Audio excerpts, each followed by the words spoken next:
Imagine a world where a bicycle mechanic from Ohio is credited with launching humanity into the skies, forever etching his name and his brothers into history books, cereal boxes, and the collective imagination.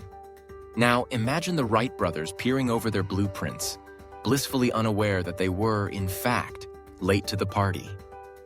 Welcome to the tale of the first successful flight before the Wright brothers, where history is less a straight runway and more a crowded airfield of ambition, failure, and, above all, irony. Let's begin in the year 1903 on the windswept dunes of Kitty Hawk, North Carolina.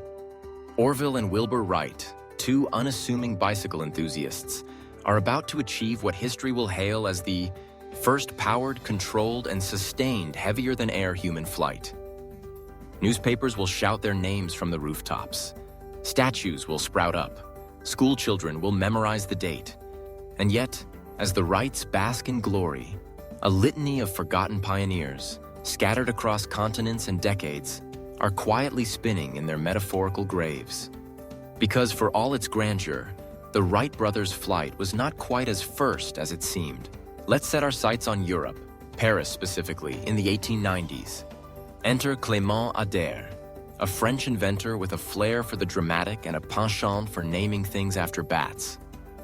In 1890, Ader's steam-powered contraption, the Éole, allegedly managed to rise 2 feet off the ground for a distance of about 160 feet.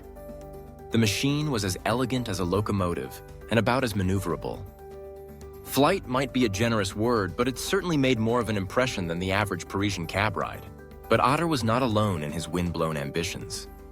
Across the channel, an Englishman named Sir Hiram Maxim, yes, the same Maxim who invented the machine gun, turned his considerable energies to a more peaceful pursuit: human flight.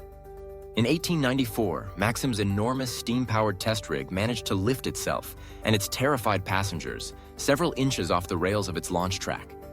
The machine promptly tore itself free, crashed in a spectacular fashion, and cost Maxim a small fortune. The lesson? The sky's the limit, but so is your budget. Meanwhile, in Germany, Otto Lilienthal was busy perfecting the art of gliding. By the late 1890s, Lilienthal had conducted over 2,000 flights in his elegantly crafted gliders. He soared, he crashed, he soared again, becoming in the process the first flying man. His work was so influential that the Wright brothers themselves studied his designs obsessively, proving that even history's most celebrated pioneers are not above a little plagiarism. But even this parade of pre-Wright aviation is just the tip of the iceberg. Or, perhaps, the tip of the propeller. Let's travel back further, to the 1840s and Sir George Cayley, the English baronet who built and flew the world's first true glider. Cayley's reluctant pilot, a coachman conscripted into service and reportedly terrified, became the first human to fly in a heavier-than-air craft, albeit very briefly. Cayley's contributions to aerodynamics were so foundational that he is sometimes called the father of aviation. The only thing he lacked, it seems, was better public relations. And yet, even as Europe flung itself skyward across the Atlantic, American inventors were taking to the skies in their own way. Enter Gustav Whitehead, a German-born Connecticut resident whose 1901 flight, 2 years before Kitty Hawk, allegedly covered half a mile at a height of 50 feet. Whitehead's supporters, armed with grainy photographs and impassioned affidavits, insist that he beat the Wrights to the punch. The Smithsonian, ever the arbiter of historical squabbles, has remained diplomatically silent, while conspiracy theorists have had a field day, proving that, in aviation as in everything else, the only thing that travels faster than flight is controversy. But perhaps the most poignant irony of all lies in the story of Alberto Santos-Dumont, the dapper Brazilian who became a celebrity in Paris for his airships, and in 1906, achieved what many Europeans considered the first public officially observed flight in a heavier-than-air machine. Santos-Dumont's 14Bs soared over a Parisian park, delighting crowds and confounding skeptics. The French, never ones to miss a patriotic opportunity, hailed him as the true heir to Icarus. The Wrights, meanwhile, were quietly perfecting their flyer in the relative obscurity of Dayton, Ohio, their achievements largely unrecognized outside the United States. In a delicious twist of historical fate, for years, Europe refused to believe in the Wrights' flight. dismissing American claims as tall tales spun over too many cups of coffee.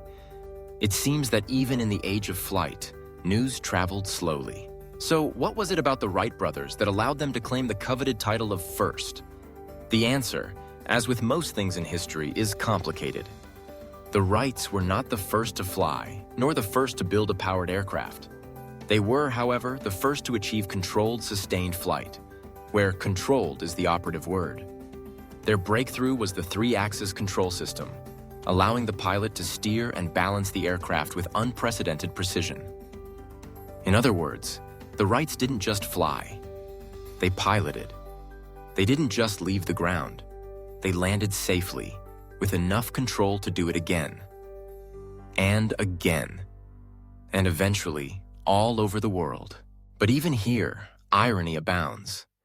The Wrights' relentless pursuit of patents and secrecy, born perhaps of too many would-be rivals, meant that their innovations were slow to spread. Meanwhile, aviators in Europe and South America were busy reinventing the airplane, sometimes without ever having seen the Wrights' designs. The result? The early years of flight were less a single glorious takeoff and more a chaotic stampede, with inventors tripping over one another to claim their place in history. It's a wonder any of them got off the ground at all. And yet, for all the confusion, one thing is clear. The dream of flight has always been a collective endeavor, built on the failures, successes, and, yes, follies of countless dreamers. From the steam-powered beasts of Ader and Maxim to the graceful gliders of Lilienthal and Cayley to the determined tinkerers like Whitehead and Santos-Dumont, the history of flight is less about a singular moment and more about humanity's refusal to stay grounded. But let's not forget the greatest irony of all, the very notion of first. For every triumph that makes the headlines, there are 100 forgotten stories, 1,000 unsung heroes, and 1,000,000 dashed hopes littering the landscape of history. The Wright brothers may have taken the prize, but the race was crowded, chaotic, and, at times, downright absurd. And so, what did the first successful flight before the Wright brothers really accomplish? It proved, above all, that progress is rarely a solo affair. It is messy, contradictory, and often deeply unfair. The world's first flights were not the work of lone geniuses, but of communities, of inventors, engineers, daredevils, financiers, skeptics, and occasionally, terrified coachmen. Each contributed a piece to the puzzle, even if history has chosen to remember only a select few. And yet the impact of these first flights, no matter who achieved them, cannot be overstated. In a matter of decades, what began as a series of improbable experiments became a global revolution. Air travel shrank continents, transformed warfare, redefined commerce, and eventually brought us all a little bit closer together, whether we wanted it or not. The world became smaller, faster, and infinitely more complicated.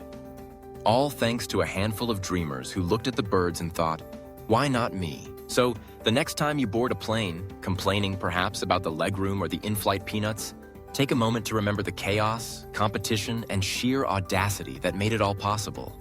And perhaps, spare a thought for those pioneers whose names never quite made it into the textbooks, but whose feet, however briefly, left the earth before the Wright brothers ever took off. In the end, history is less about who was first and more about the wild, unpredictable journey that got us there. Flight, it seems, was always a team sport. One played by eccentrics, geniuses, and the occasional coachman, all united by a single improbable dream. And that, perhaps, is the greatest irony of all. If this video sparked your curiosity, share your thoughts in the comments, like, and share with your fellow historians. If you want to explore more history glitches, hit the subscribe button.